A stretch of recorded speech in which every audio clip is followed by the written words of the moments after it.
Well, the NDIS Minister Bill Shorten is about to step up at the National Press Club. He's going to be addressing the findings of a sweeping review into the scheme. The report is expected to result in its biggest overhaul since it was legislated by the Gillard government back in 2013.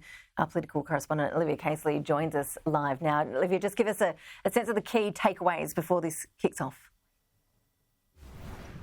It's been a bit of a universal truth among the disability sector that the status quo when it comes to the NDIS isn't working. So this review is all about rectifying that. It's taken many months to complete and has included contributions of thousands of people within the community and the sector more broadly. It delivers 26 recommendations as well as 139 supporting actions. And I guess you could say, Ash, it's all about bringing the NDIS back to its original purpose when it was set up, and that's to support the most profoundly disabled in the community. We do know that legislation is going to be brought to Parliament early next year to follow through on that. Now, if you take a look at this graphic here, I'm going to run you through the key takeaways. So first up, we know the costs are ballooning. It's meant to cost almost $100 billion by next decade. So we'll see a more even contribution of funding between the Commonwealth and the states and territories, thanks to that deal that was struck yesterday at National Cabinet. And the states and territories are also going to pay for more support services outside of the scheme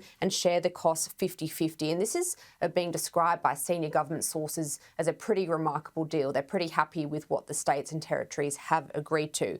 We're also going to see the creation of more foundational supports in the community. So that's government jargon, really, of having more services for those who don't fit that severely or profoundly disabled category. And it also recommends plan navigators to help people with their application and ongoing plan management.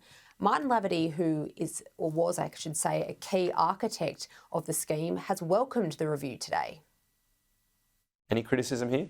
None. It's in fact what Aruma called for. I think the government has actually pulled off an extraordinary trifecta. They've been able to invite the states to contribute more to funding the NDIS. They've committed with the states to establishing a new funding program outside the NDIS that could deliver upwards of $3 billion per annum for foundational supports. And really importantly, there's no cuts to the NDIS. Tom, that feels like Christmas has come early.